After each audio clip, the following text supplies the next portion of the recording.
The moment I walked through the front doors of my husband's restaurant, the hostess froze, like she had seen an apparition. She had. I was not supposed to be there. My husband had made that abundantly clear 3 weeks ago when I had casually asked about the grand opening date, and he had smiled that slow, patient smile he always reserved for conversations he considered beneath him, and told me it was going to be a small, intimate affair. Close friends, business partners, people who understood the vision. I had nodded and said nothing. I had been nodding and saying nothing for 11 months while I quietly moved every single piece into position. The hostess reached for her earpiece. My husband was already looking at me from across the room. He was standing at the center of the main dining floor, wearing the charcoal suit I had picked out for him during our second anniversary trip to New York. He was mid-laugh, holding a glass of Barolo toward a table of men in expensive watches and open collars. The laugh died. The second our eyes connected, he lowered the glass slowly, and the color in his face shifted in a way that only I would recognize. Because I had spent 4 years learning every single expression he had. That particular shift meant he was calculating, measuring, deciding how to turn this into something he could control. He handed his glass to the nearest server and walked toward me with both arms out wide. A varm, practiced smile, already replacing the calculation. "My love," he said, his voice carrying over the ambient music. "What a surprise." He kissed my cheek, leaned close to my ear, and through that warm smile, he whispered very quietly, "You need to leave right now." I pulled back and looked at him calmly. I straightened the front of my blazer. Then I reached into my bag and pulled out a blue legal envelope and handed it to the man standing directly behind me. I had not come alone. The man I had brought was not a friend. He was not a business partner who understood the vision. He was a licensed process server from the county of Cook. And the two people flanking him on either side were civil enforcement officers from the Illinois Secretary of State's Commercial Division. Behind them, visible through the floor-to-ceiling windows that lined the entrance, were 2 large cargo vans, idling at the curb. My husband stared at the envelope in the process server's hand and did not take it. So the process server simply set it on the polished mahogany host stand beside us and said, "You've been served." The dining room was full. Every table was occupied. My husband had spent 8 months building the guest list for this evening, with the same obsessive precision he applied to everything except honesty. There were food critics. There were real estate developers. There were 3 editorial directors from Chicago lifestyle publications and a local television personality who had already posted about the opening on her social media to an audience of 400,000 people. My husband had curated this room to be the launchpad of something enormous. He had just not bothered to tell me what he had done to build it. My name was not on the ownership documents. It was not on the liquor license. It was not on the commercial lease. It was not anywhere. My husband had incorporated the restaurant as a sole proprietorship 11 months ago. 3 weeks before he came home one evening and told me he had a dream, and that he needed my help to make it real, and that I was the only person in the world who truly believed in him. I had given him $430,000. He stood very still now, looking at the legal envelope he still had not touched. Around us, the room was beginning to notice. The television personality had her phone out. The food critics were exchanging glances over their amuse-bouches. One of the real estate developers was already leaning toward his colleague, saying something behind his hand. "What is this?" my husband said. His voice was still low, still controlled. But the warmth was entirely gone. I looked at him steadily. "It is a notice of default on the commercial promissory note you signed when you accepted my investment," I said. "You are 90 days past the first repayment milestone." And you are in material breach of the verbal partnership agreement you recorded on my phone the night you asked me to fund this project. In that recording, you specifically described me as a co-founder and agreed to add my name to all ownership documentation within 30 days of incorporation. You never did. He blinked. Just once. Then the mask reassembled itself. He let out a short, easy laugh. He shook his head like a man dealing with an endearing but misguided child. He turned slightly toward the nearest table. Performing for them. Letting them see how reasonable he was. My love, he said again. This is not the time or the place. You are embarrassing yourself. We will discuss this at home. I smiled. I have been waiting 11 months for a discussion at home. I said. Tonight I decided to come to you. He stepped toward me. I want you out of my restaurant, he said. The performance dropping just enough for the threat to come through. The civil enforcement officer to my left shifted his weight forward. Almost imperceptibly. My husband noticed. He stopped. Sir, the officer said pleasantly. The notice of default has been duly served. We are here to execute a commercial asset attachment order issued by the Circuit Court of Cook County this morning. If you interfere with that process, I will contact the sheriff's liaison, and this will become a very different kind of evening. My husband opened his mouth. Closed it. Opened it again. He reminded me briefly, and only briefly, of the man I had married. The one who used to stand in our kitchen at midnight, making elaborate plans on scratch paper. Who had told me once that the only person who ever made him feel like his dreams were possible was me. That man had not made decisions the way this man had. That man would not have done what I found on a Tuesday afternoon in March, when I opened a piece of mail that had been delivered to our home by mistake. The mail had been addressed to my husband at our address, but under a different company name. It was a schedule of incorporation documents. I had sat at the kitchen counter for a very long time, reading every page. My name was nowhere. The name of his girlfriend was on page 4 as the registered agent. I had not cried. I had taken photographs of every page and sent them to my attorney. My husband now turned away from me and walked quickly toward a side hallway, already pulling his phone from his pocket. I watched him go. I knew exactly who he was calling. She was in the private dining room at the back of the restaurant. The room he had told me did not exist when I had seen it on the original architectural plans and asked what it was for. He had said it was a storage space. It was not a storage space. It had a custom wine wall, upholstered banquet seating, and her name written in the reservation book for every Friday night. I had seen the reservation book. I had seen quite a lot of things in the past 3 months. The enforcement officers moved through the dining room with the unhurried confidence of people doing exactly what the law had authorized them to do. The lead officer unfolded a laminated asset schedule and handed a copy to the head server, who read it once, turned the color of fresh mozzarella, and immediately walked away from the situation entirely. The assets listed were specific. They were the restaurant's 2 commercial convection ovens, both purchased with a wire transfer from my personal savings account. The custom refrigeration units along the back kitchen wall. Same source. The imported Italian espresso machine behind the bar. A birthday gift I had given my husband 8 months ago because he said the restaurant needed it. And because I believed him. The handmade ceramic dishware, commissioned from an artist in Asheville that my husband had loved the moment he saw it and told me I had perfect taste. The sound system, installed in November. The custom lighting rigs above the main dining area, which I had specifically chosen from a supplier I had worked with through my interior design firm. My interior design firm? That was the part my husband had not thought about carefully enough. The enforcement officers moved into the kitchen. I could hear the muffled sound of my husband's voice somewhere in the back of the building.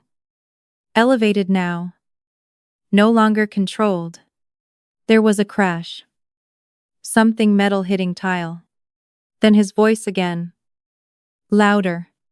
He came back through the kitchen doors with his phone pressed to his ear and fury written across his face in large clear letters. He crossed the dining floor toward me, and several of his guests physically leaned back in their chairs as he passed. I want to talk to your attorney, he said. Right now. Tonight. Before this goes any further. I already spoke to my attorney, I said.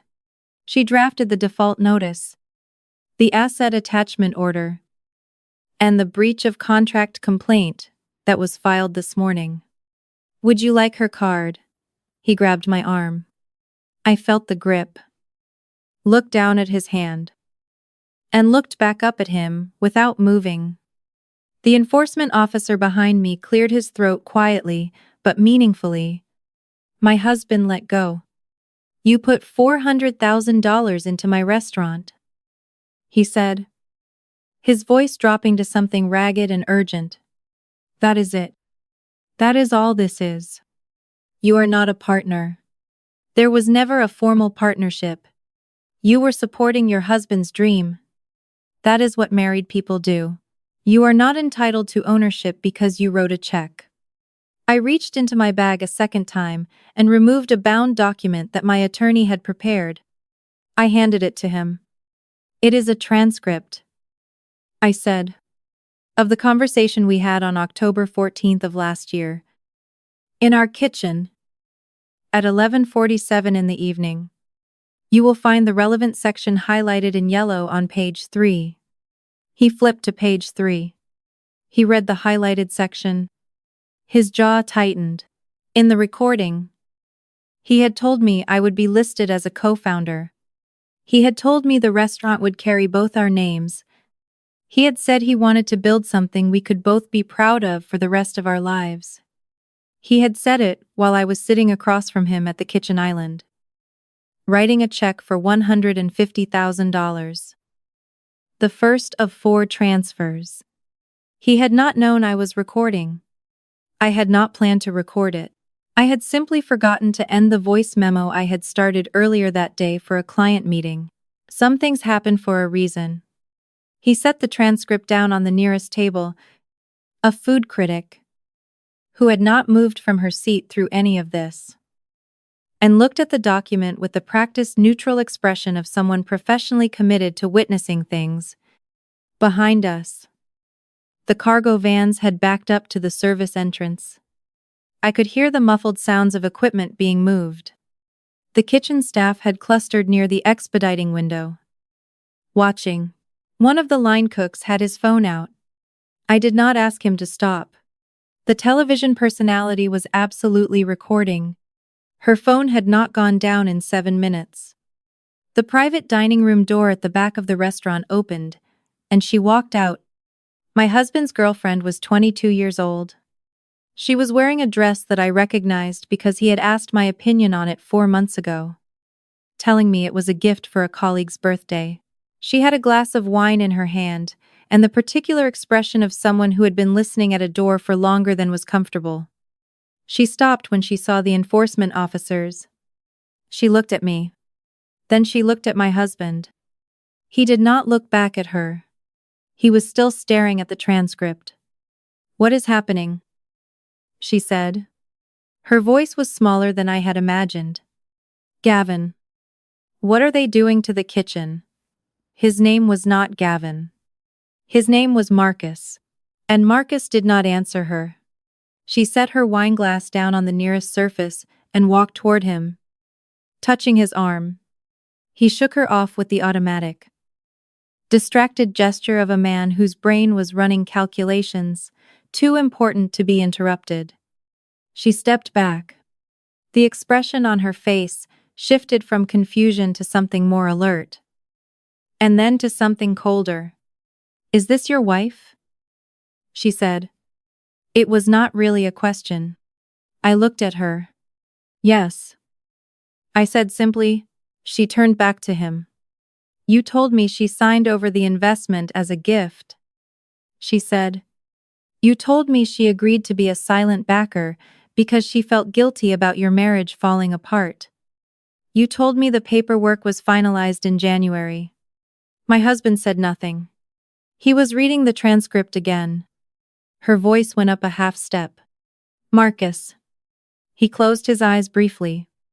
I am handling this, he said. You told me I was the registered agent because it was an administrative formality, she said. Her voice had developed an edge that had not been there 30 seconds ago. You told me I was not liable for anything. I watched her understand something.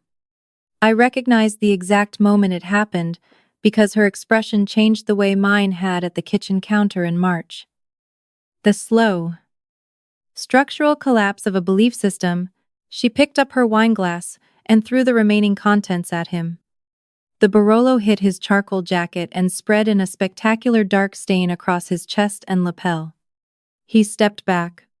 Several nearby guests made involuntary sounds. I want to be removed from those incorporation documents immediately, she said. Her voice now very focused and clear. Tonight? I did not agree to be liable for his debt. I did not agree to any of this. I have a meeting with my own attorney first thing tomorrow morning, and I need those documents amended before I walk into that office. She picked up her bag from the banquette just inside the private dining room door, stepped around my husband, walked past the enforcement officers, past the food critics, past the television personality, and her recording phone, and out the front doors of the restaurant without looking back. Marcus watched her go. The stain on his jacket was spreading. He looked like a man watching a structure he built with great care and great confidence simply fall over in calm weather. Which is the only way structures built on bad foundations ever fall. His mother came in from the side hallway.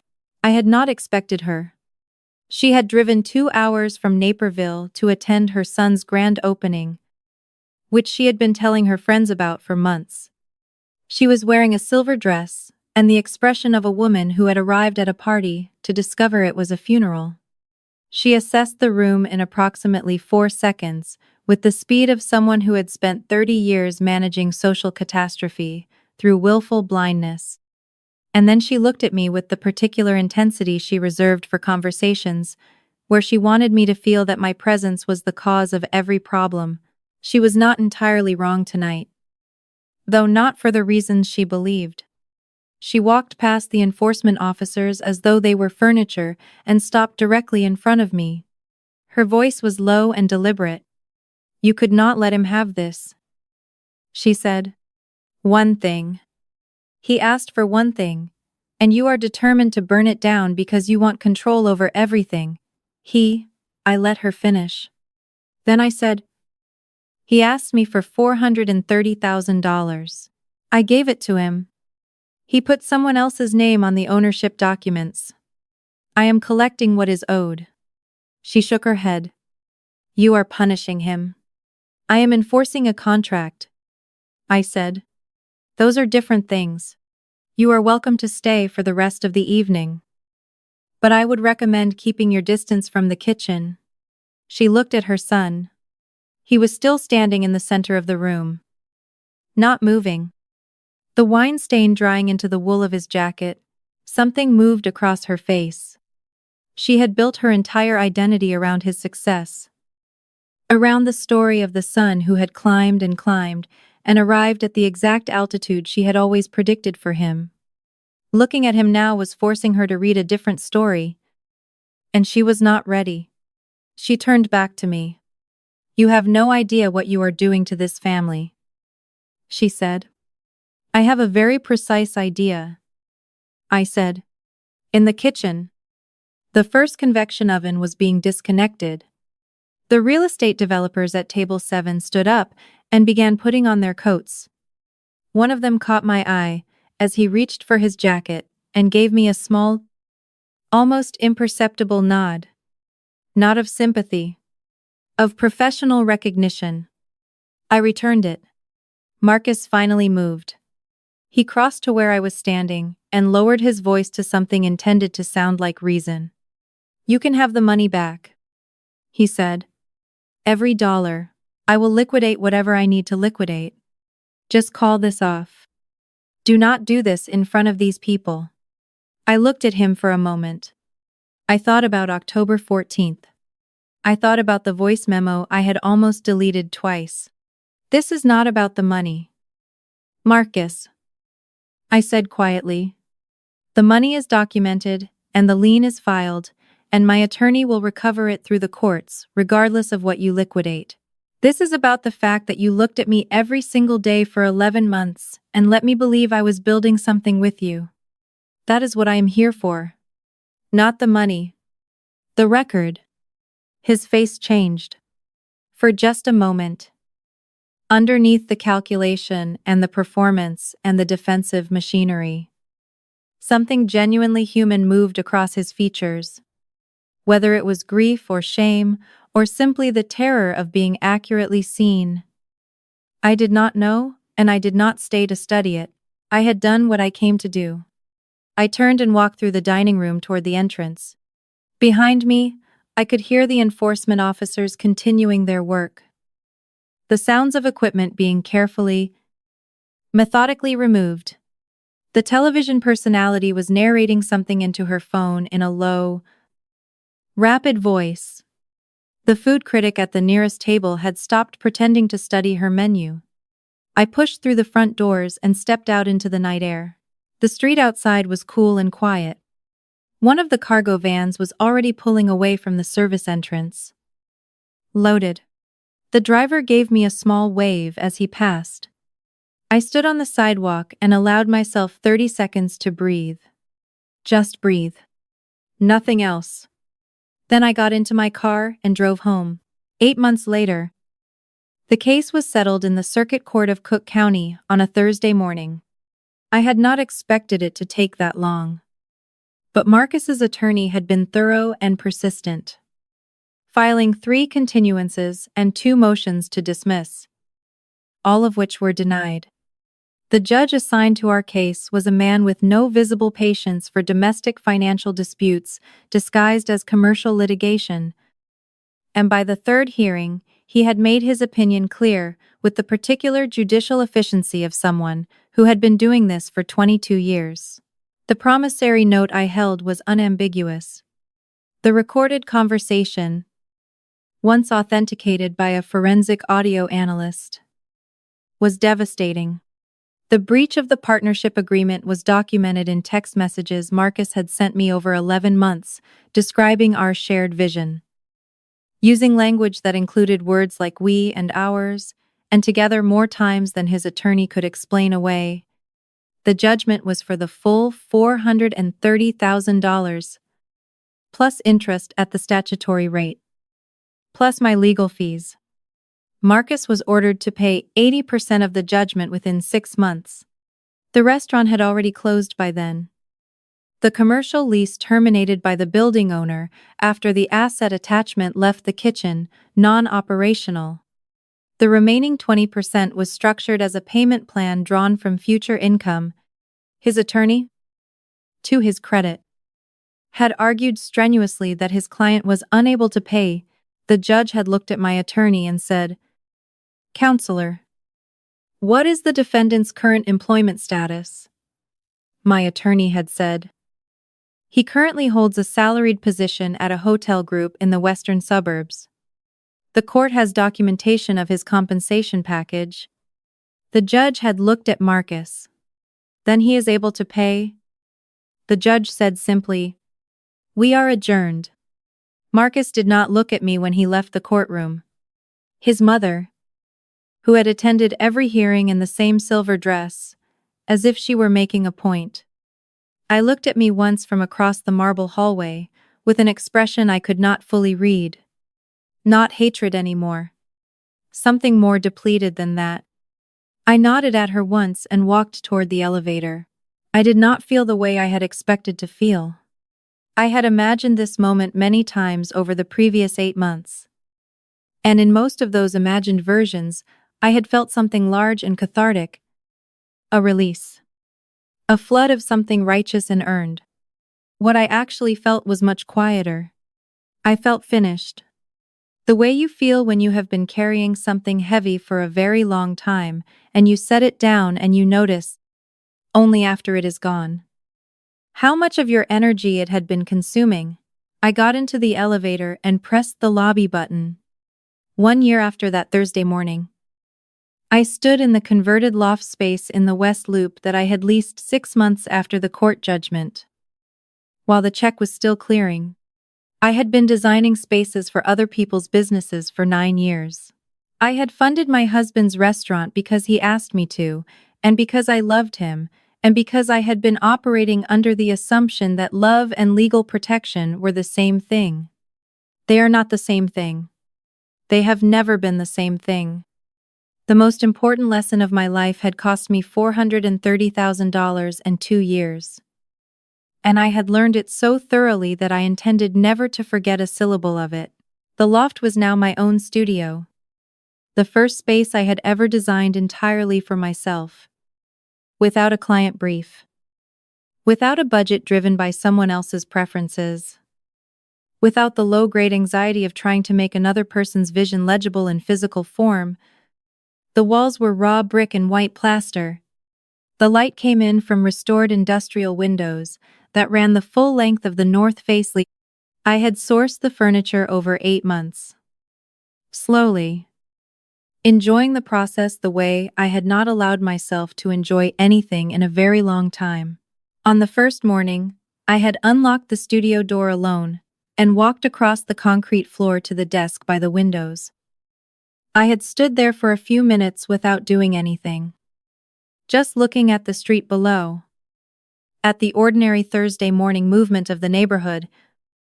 The delivery trucks, and the coffee shop line, and the pigeons conducting their investigations on the window ledge. My phone buzzed. It was the automated notification from my bank. A payment had cleared. It was the first of Marcus's structured monthly installments. I looked at the notification for a moment, and then I put my phone in my pocket. He was working as a catering director at a conference hotel, 40 minutes outside the city.